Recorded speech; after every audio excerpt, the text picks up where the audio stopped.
السلام علیکم۔ میری 16 سال کی بیٹی صبح اٹھتے ہی اپنی بیڈ کی چادر دھونے چلی جاتی، پھر وہ خود نہا کر اپنے کپڑے چھپا دیتی۔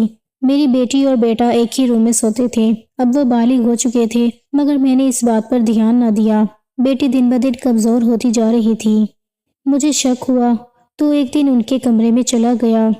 وہ اس سے بات کر رہی تھی جیسے میاں بیوی ہوں۔ اچانک دروازہ کھولا تو میری آنکھیں پھٹی کی پھٹی رہ گئیں۔ میرا نام نورین ہے۔ یہ کہانی میری بیٹی کی زندگی پر ہے۔ میں میاں چنو کے ایک چھوٹے سے قصبے کی رہنے والی ہوں۔ جب میں رخصت ہوئی تو میرے ماں باپ نے میری دوسری شادی کر دی۔ ایک ایسے شخص سے کر دی جس کا پہلے سے ہی ایک بیٹا تھا اور میرے پاس بھی ایک بیٹی تھی۔ اب میرا بیٹا اور بیٹی ایک ہی کمرے میں سوتے تھے، مگر صبح اٹھتے ہی میری بیٹی بیڈ کی چادر بدل دیتی، پھر مجھ سے چھپ چھپ کر پرانی چادر دھوتی اور خود نہانے چلی جاتی۔ کئی بار تو میری بیٹی بے ہوش بھی ہو جایا کرتی تھی۔ وہ دن بدن بہت کمزور ہوتی جا رہی تھی۔ ایک دن صبح اٹھ کر میں جلدی سے بیٹی کے کمرے میں چلی گئی، مگر آگے کا ماحول دیکھ کر میں شرم سے پانی پانی ہو گئی۔ دل سے ایک یہی بات نکلی کہ اللہ ایسا منظر کبھی کسی ماں کو نہ دکھائے، کیونکہ وہاں میری بیٹی اور بیٹا، میرے ماں باپ نے میری شادی 16 سال کی عمر میں ہی کر دی تھی۔ میں اپنے ماں باپ کی اکلوتی بیٹی تھی، مگر مجھے ایسا لگتا تھا میں ان پر ایک بہت بڑا بوجھ ہوں، مانو جیسے میں ان کی بیٹی ہی نہیں تھی۔ میرے پیدا ہونے کے بعد ہی میری ماں کوئی خوشی نہیں دیکھ پائی تھی اور میرے والد، ان کو تو بیٹے کی بہت چاہت تھی، اسی لیے وہ مجھے ناپسند کرتے تھے اور ہمیشہ ہی مجھ سے الگ رہتے تھے۔ مجھے دل سے پیار نہیں کرتے، وہ مجھے اپنا مانتے بھی نہیں تھے اور مجھ پر بہت غصہ کرتے تھے۔ کچھ خاندانی سختیوں کی وجہ سے میرے ابو دوسری شادی بھی نہیں کر سکے، بس اسی وجہ سے وہ مجھ سے بہت نفرت کرتے تھے۔ ہر وقت مجھ سے سختی سے ہی بات کرتے تھے اور اسی وجہ سے انہوں نے میری شادی بھی جلدی ہی کروا دی تھی۔ میرا شوہر سرکاری اسکول میں ایک چوکیدار تھا۔ ہماری ایک 2 سال کی بیٹی بھی تھی، مگر ایک دن اسکول سے آتے ہوئے راستے میں ان کا انتقال ہو گیا اور موقع پر ہی ان کی موت ہو گئی۔ وہ بھی میرا ساتھ چھوڑ گئے۔ وہ دن میرے لیے کسی قیامت سے کم نہیں تھا۔ مجھ پر تو پریشانیوں کے پہاڑ ہی ٹوٹ پڑے تھے۔ کچھ دن گزرنے کے بعد میرے ساس سسر نے بھی مجھے میرے ماں باپ کے گھر بھیج دیا۔ شاید ان پر بھی میں بوجھ ہی تھی، وہ بھی مجھے اچھا نہیں سمجھتے تھے۔ ان کے خیال سے میں منحوس عورت تھی، میں نے ہی جیسے ان کے بیٹے کو مار دیا ہو۔ پھر میں چپ چاپ اپنے ماں باپ کے ساتھ ان کے گھر آ گئی۔ میرے ماں باپ مجھے بوجھ ہی سمجھتے تھے۔ میں اپنی بیٹی کو سینے سے لگا کر اکیلے اکیلے بہت روتی تھی۔ پھر کچھ دن بعد میرے ماں باپ نے میری دوسری شادی کر دی، ایک ایسے شخص سے جس کا پہلے سے ہی ایک بیٹا تھا اور میرے پاس بھی ایک بیٹی تھی۔ ہم دونوں ایک جیسے تھے، اسی لیے ہماری شادی ہو گئی، ورنہ میرے تو اچھے رشتے بھی نہیں آتے تھے۔ اس کا بیٹا میری بیٹی سے 1 سال بڑا تھا۔ اس کے بیٹے کا نام حامد تھا، میری بیٹی کا نام نور تھا۔ ہم لوگ ساتھ ہی رہنے لگے اور وقت اسی طرح گزرنے لگا۔ دیکھتے ہی دیکھتے نور 16 سال کی ہو گئی اور حامد 17 سال کا ہو گیا۔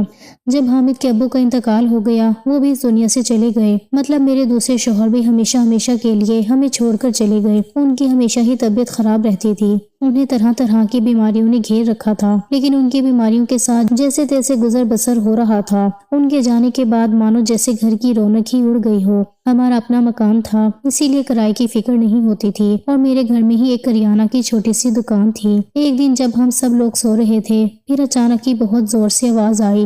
میرا تو دل بیٹھ گیا، میں بہت گھبرا گئی اور ڈر بھی گئی تھی۔ میں نے دیکھا کہ یہ آواز تو حامد کے کمرے سے آئی ہے۔ میں اس کے کمرے کی طرف دوڑی تو میں دیکھتے ہی حیران رہ گئی، کمرے کی چھت گر گئی تھی۔ یہ دیکھ کر میں گھبرا گئی، مجھے ڈر تھا کہ کہیں حامد تو اس چھت کے نیچے نہیں دب گیا۔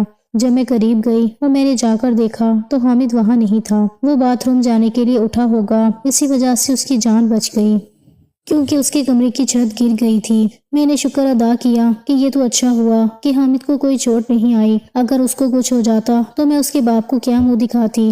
لیکن اب ہمارے پاس اتنے پیسے نہیں تھے کہ ہم اس چھت کو دوبارہ ڈلوا سکتے۔ کمرے کا تو کباڑا ہی بن گیا تھا، ساری چھت گر چکی تھی اور ہم نے اس کو اس کے حال پر ہی چھوڑ دیا۔ اس کے بعد میں نے اپنے لیے اپنا بستر کچن میں ہی ڈال دیا اور کمرے میں دونوں بچوں کو سونے کے لیے کہا، کیونکہ باہر تو بہت زیادہ سردی تھی اور باہر کوئی سو بھی نہیں سکتا تھا اور کمرے میں ایک بیڈ اور ایک چارپائی ہی تھی، 2 لوگ بھی بہت مشکل سے سو پاتے تھے۔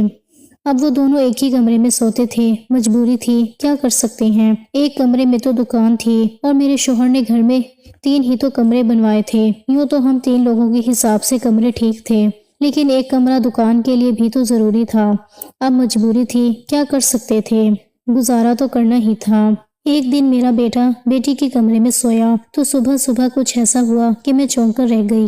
حامد تو صبح سویرے اٹھ کر ناشتہ کرنے بھی بیٹھ گئے تھے، جبکہ نور ابھی تک سو رہی تھی۔ وہ تو اتنی دیر تک نہیں سوتی تھی، لیکن آج وہ اتنی دیر تک کیوں سو رہی تھی؟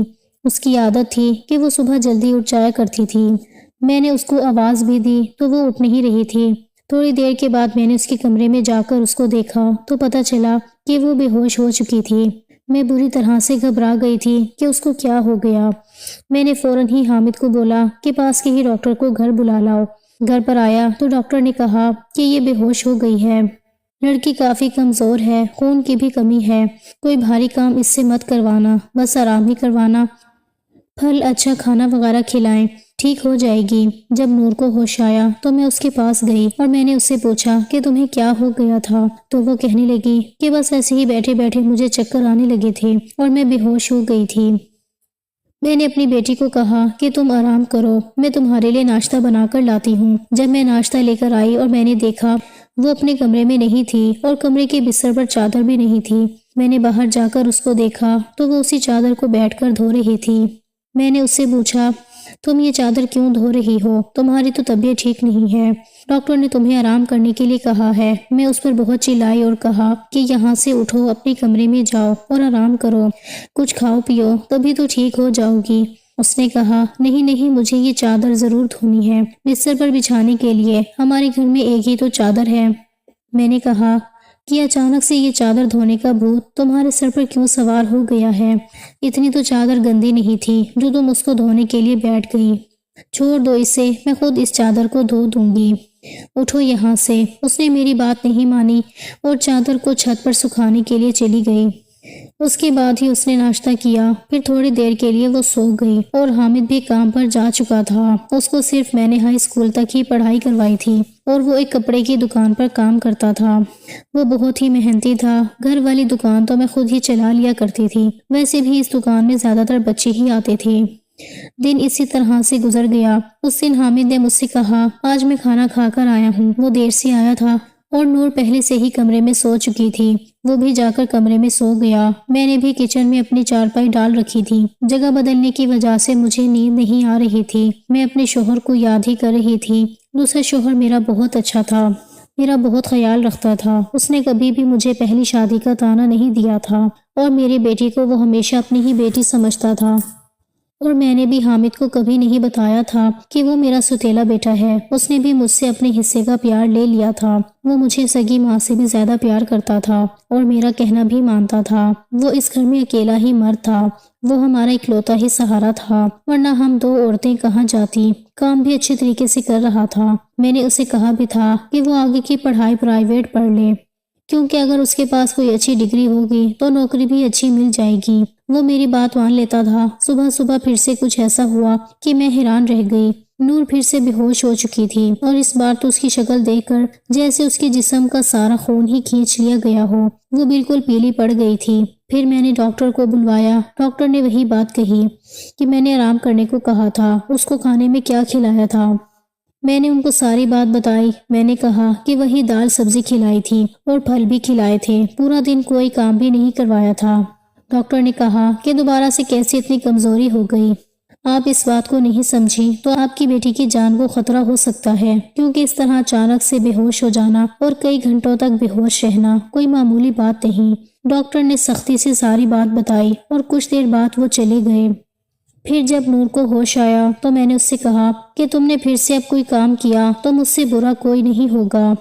لیکن تھوڑی دیر بعد جب میں اس کے کمرے میں دوبارہ گئی تو میں یہ دیکھ کر حیران ہو گئی کہ وہ کیا کر رہی ہے۔ وہ تو بیڈ کی چادر کو دھو رہی تھی۔ اس بار میں اسے دور سے دیکھ رہی تھی، کیونکہ جو بھی وہ کر رہی تھی وہ سب کچھ معمولی نہیں تھا۔ وہ بے ہوشی سے اٹھ کر چادر کو دھونا شروع کر دیتی تھی۔ یہ سب کیا ہو رہا تھا؟ وہ یہ سب کیوں کر رہی تھی؟ جب سے میری بیٹی نے اس کے کمرے میں سونا شروع کیا تھا تبھی سے وہ ایسا کر رہی تھی اور بے ہوش بھی تبھی سے ہو رہی تھی۔ حامد اس کے لیے تھا تو سوتیلا بھائی، لیکن بچپن سے دونوں ایک ساتھ ہی پلے بڑے ہیں، ان دونوں میں تو سگے بھائی بہنوں جیسی محبت تھی۔ پھر ایسا کیا ہو رہا تھا؟ میری بیٹی کی طبیعت دن بہ دن کیوں خراب ہوتی جا رہی تھی؟ میں روتی اور سوچتی رہتی کہ یہ سب کچھ کیا ہو رہا ہے۔ ایک عورت کمزور تب ہوتی ہے جب وہ بچے پیدا کرتی ہے، تو اس کے اندر بالکل بھی طاقت نہیں رہتی۔ لیکن جوان لڑکیاں یوں بے ہوش ہونے لگیں، یہ تو کوئی نارمل بات نہیں تھی۔ دوسرے ہی دن اس نے چادر دھو کر چھت پر سکھائی۔ وہ آس پاس بھی اسے ہی دیکھ رہی تھی کہ جیسے اسے کسی نے دیکھا تو نہیں ہے۔ میں کچن کی کھڑکی سے یہ سب کچھ دیکھ رہی تھی۔ میں نے بھی اس کو ایسا محسوس نہیں ہونے دیا جیسے میں اس کو دیکھ رہی ہوں۔ لیکن میری بیٹی کیا کر رہی تھی؟ وہ پھر سے بستر پر آ کر لیٹ گئی اور اس نے اپنی چادر کو اوڑھ لیا تاکہ مجھے کچھ پتہ نہ چلے نیچے والی چادر ہے یا نہیں۔ میں نے اس کو ناشتہ کروایا اور دوائی دی۔ دکان اچھی نہیں چل رہی تھی۔ ہماری دکان پر کوئی نہیں آتا تھا، صرف بچے ہی گولیاں لینے آتے تھے جو 5-10 روپے دے کر چلے جاتے۔ اسی طرح سے تو کام نہیں چلنے والا تھا۔ میں بہت پریشان تھی، لیکن یہ بات میں نے اپنے بچوں کو کبھی نہیں بتائی۔ حامد کو بھی کچھ نہیں بتایا کیونکہ وہ پہلے سے ہی نوکری کر رہا تھا۔ اب اگر ایسے میں یہ بات بتا دیتی تو وہ اور بھی زیادہ پریشان ہو جاتا، لیکن میں خود بہت پریشان ہو گئی تھی۔ اوپر سے ڈاکٹر نے کہا تھا بیٹی کو اچھی چیزیں کھلاؤ، لیکن گھر میں تو دال روٹی کے بھی پورے پیسے نہیں ہو رہے تھے۔ گھر کا خرچہ کرنا بہت مشکل ہو رہا تھا۔ لیکن ایک دن کچھ بہت ہی عجیب ہوا۔ میں نے اپنے بیٹے حامد اور نور کو کچھ ایسی باتیں کرتے ہوئے سنا جن کی مجھے بالکل بھی سمجھ نہیں آئی۔ میری بیٹی نے کہا، یار تم نے تو ابھی سے ہی اپنی طبیعت خراب کر لی ہے، اس طرح تو نہیں چلے گا۔ اگر تمہیں اتنی پریشانی ہو رہی ہے تو پھر ہم یہ سب نہیں کر سکتے۔ میری بیٹی نے کہا کہ نہیں، مجھے یہ کام کرنا ہے، اسی طرح کے موقع بار بار نہیں ملتے ہیں، اور مجھے کیا پتا تھا کہ میرے ساتھ یہ سب کچھ ہو جائے گا۔ مجھے تو پتا ہی نہیں تھا کہ میرے اندر اتنی بھی طاقت نہیں ہے۔ میری بیٹی نے کہا کہ اب تو تمہیں پتا ہے نا، میں تمہاری زندگی کو داؤ پر نہیں لگا سکتا۔ تو میری بیٹی کا کہنا تھا کہ نہیں، صرف 2-4 ہفتوں کی بات ہے، اس کے بعد یہ موقع نہیں ملے گا۔ یہ سب کیا ہو رہا تھا؟ مجھے کچھ سمجھ نہیں آ رہا تھا، یہ دونوں کیا باتیں کر رہی ہیں۔ ایک دن تو میں نے کچھ ایسا دیکھا جس کو دیکھ کر میں دنگ رہ گئی۔ صبح ہی میری بیٹی نے چادر کو پھر سے دھو کر چھت پر سکھا دیا اور وہ ایک طرف کھڑی ہو کر الٹی کر رہی تھی۔ میں نے کہا کہ کیا ہو گیا ہے تمہیں؟ وہ گھبرا گئی اور کہنے لگی کہ اچانک سے میرا دل خراب ہو گیا۔ میں نے کہا کیا مطلب ہے اس بات کا کہ دل خراب ہو گیا تمہارا؟ کیا کھا رہی ہو تم ایسا؟ اور چادر کو بار بار کیوں دھوتی ہو؟ کیا چھپا رہی ہو مجھ سے؟ اگر مجھے پتا چلا کہ تم نے کوئی ایسی ویسی حرکت کی ہے جس سے میری اور تمہارے باپ کی عزت داؤ پر لگ گئی تو میں تمہیں کبھی معاف نہیں کروں گی۔ میری بیٹی حیران ہو گئی۔ اس نے کہا، ماں آپ کس طرح کی باتیں کر رہی ہیں؟ ایسا کچھ نہیں ہے جیسا آپ سوچ رہی ہیں۔ لگتا ہے آپ نے کوئی فلم دیکھی ہے، یہ کسی نے آپ کے کان میرے خلاف بھر دیے ہیں جو آپ اس طرح کی باتیں کر رہی ہیں۔ ایسا کچھ نہیں ہے، میں ایسا کیوں کروں گی؟ اور میں نے اس چادر کو دھو دیا ہے تو کیا ہو گیا؟ چادر گندی ہو گئی تھی، بس اسی لیے دھو دیا۔ آپ کو تو پتا ہے کہ کئی دن سے میری طبیعت خراب ہے، تو دوائی کھانے کی وجہ سے میرے پیٹ میں بھی خرابی ہو رہی ہے۔ اگر مجھے الٹی آ گئی تو اس کا اور کوئی مطلب نہیں ہے۔ میری بیٹی مجھ سے اس طرح سے بات کر رہی تھی، میں نے اس کے منہ پر تھپڑ دے مارا اور وہ زمین پر گر گئی۔ تبھی اچانک حامد بھی آ گیا۔ اس نے کہا کہ ماں آپ یہ کیا کر رہی ہو؟ آپ نے اس پر ہاتھ کیوں اٹھایا؟ تو میں نے اس سے کہا، ہاں میں نے اس کو مارا ہے، اس پر ہاتھ اٹھایا ہے۔ ایسا تو مجھے بہت پہلے ہی کرنا چاہیے تھا، لیکن ابھی میں پوری طرح سے بات کی تہہ تک نہیں پہنچی ہوں۔ جس دن مجھے پتا چل گیا تم دونوں کے بارے میں، اس دن دیکھنا۔ اب مجھے خود پتا نہیں تھا کہ مجھے کیا ہو گیا تھا۔ میرے دل میں جو بات آ رہی تھی میں وہی بولتی جا رہی تھی، جو کہ مجھے اس طرح نہیں کرنا چاہیے تھا۔ رات کو اچانک میری آنکھ کھلی اور میں نے دیکھا کہ میرے بچوں کے کمرے کی لائٹ جل رہی تھی۔ اس وقت وہ کیا کر رہے تھے؟ ان کو تو اس وقت سو جانا چاہیے تھا، اور مجھے تو شام کو کہہ رہے تھے کہ آج ہم جلدی سو جائیں گے۔ میں جب کمرے کے قریب گئی تو وہ نہ صرف جاگ رہے تھے بلکہ باتیں بھی کر رہے تھے، کسی بات پر بہت زیادہ خوش ہو رہے تھے۔ میرا بیٹا کہہ رہا تھا کہ تم بہت خوش قسمت ہو، تو بیٹی کہنے لگی کہ ہاں خوش قسمت تو میں ہوں، لیکن ابھی کل پھر سے جب طبیعت خراب ہوگی تو ماں مجھے دیکھ کر بہت پریشان ہو جائیں گی، تب تک کیسے جھوٹ بولیں گے؟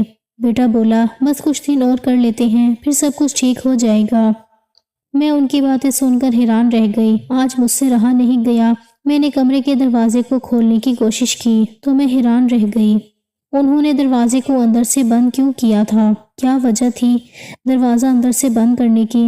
ویسے بھی اب موسم بدل رہا تھا، ان کو دروازہ کھول کر سونا چاہیے تھا۔ میں نے دروازے پر بار بار دستک دینا شروع کر دیا، لیکن اس طرح سے دستک دینے کے باوجود بھی ان لوگوں نے دروازہ کھولنے میں آدھا گھنٹہ لگا دیا، اور اس کے بعد جب میں نے کمرے میں دیکھا تو ان کے علاوہ کمرے میں کوئی بھی نہیں تھا، اور وہ دونوں ایسی شکل بنا کر بیٹھے تھے جیسے نیند سے جاگے ہوں۔ میں نے کہا، اتنی دیر میں دروازہ کیوں کھولا ہے؟ تو کہنے لگے، ہم سو رہے تھے۔ میں نے کہا، جھوٹ نہیں بولا کرو، تم لوگ جاگ رہے تھے اور باتیں کر رہے تھے۔ انہوں نے کہا کہ ہم کیوں اس وقت جاگیں گے اور کیوں باتیں کریں گے؟ ہمارا کون سا کل پیپر ہے جو ہم تیاری کریں گے اور جاگیں گے؟ ہم لوگ تو سو رہے تھے۔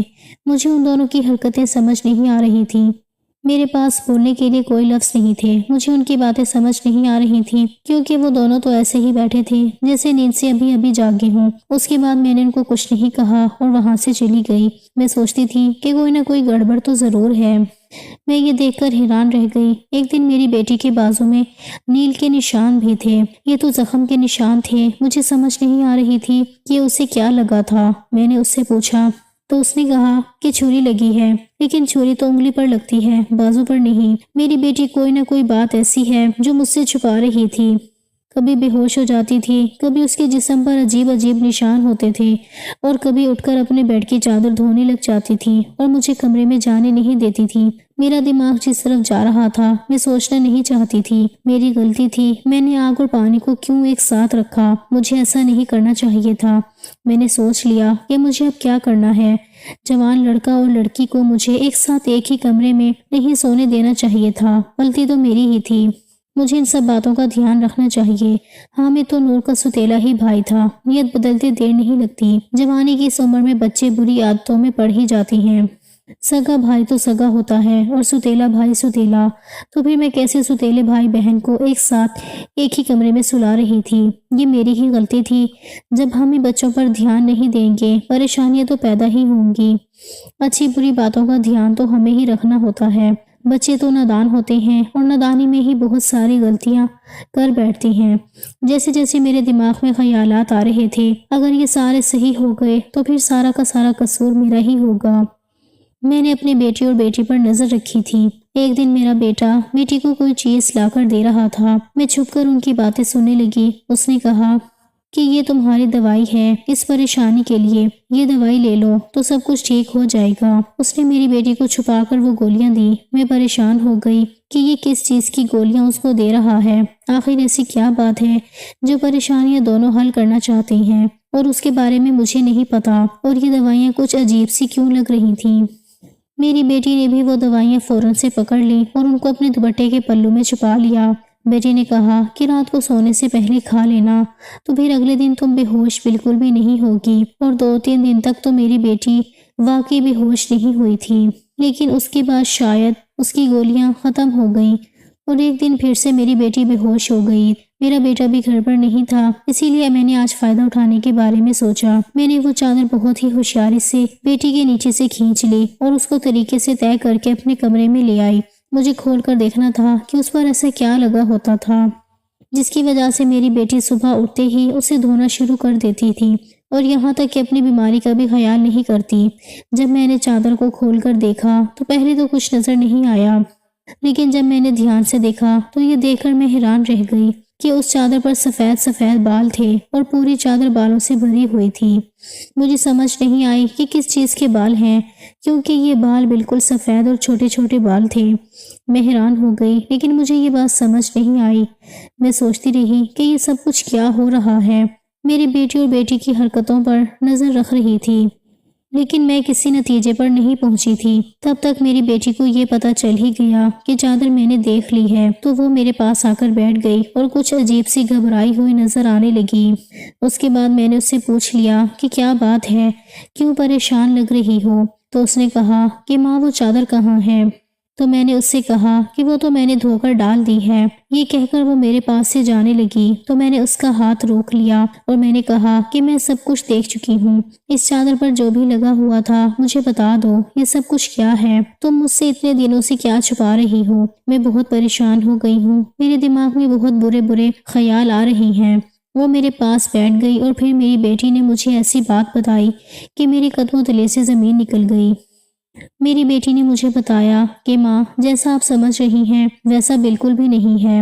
ہم نے دیکھ لیا تھا کہ اس گھر کے حالات اچھے نہیں چل رہے، گھر کی دکان بھی نہیں چل رہی تھی اور بھیا بھی کچھ خاص پیسے نہیں کما رہے تھے، لیکن ہمیں ایسا کوئی کام نہیں مل رہا تھا جو ہم لوگ کر پاتے۔ پھر بھیا کے ایک دوست نے اس کو ایک کام دیا۔ دراصل اس نے کچھ بہت ہی نسلی قسم کے بلی کے بچے رکھے ہوئے تھے جو کہ 3 سے 4 کی تعداد میں تھے، لیکن ان کو سنبھالنا اس کے بس سے باہر تھا، اسی لیے اس نے ہمیں ان بچوں کو سنبھالنے کا کام دیا اور اس کام کے بہت سارے پیسے دیے۔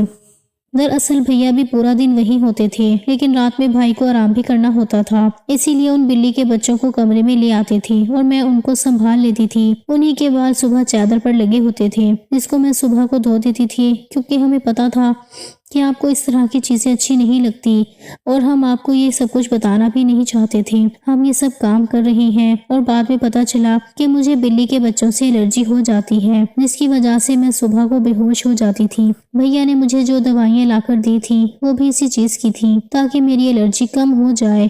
ماں، بھیا کا وہ دوست بہت امیر ہے اور وہ اس کام کے ہمیں بہت زیادہ پیسے بھی دے رہا تھا۔ وہ ہمیں ایک دن کے 1000 روپے دے رہا تھا اور آج ان بچوں کا ہمارے گھر میں آخری دن تھا، کیونکہ اب وہ انہیں لے کر دوسرے شہر گیا ہے اور ہم نے اتنے پیسے کما لیے ہیں کہ ہم اس کمرے کی چھت بھی ڈلوا سکتے ہیں اور گھر کا کچھ راشن بھی لا سکتے ہیں۔ ہمیں پتا ہے کہ آپ کو پالتو جانور پسند نہیں ہیں، اسی لیے ہم نے آپ کو یہ بات نہیں بتائی تھی، لیکن آپ نے تو نہ جانے ہمارے بارے میں کیا کیا سوچ لیا، ہم پر اتنا شک کیا۔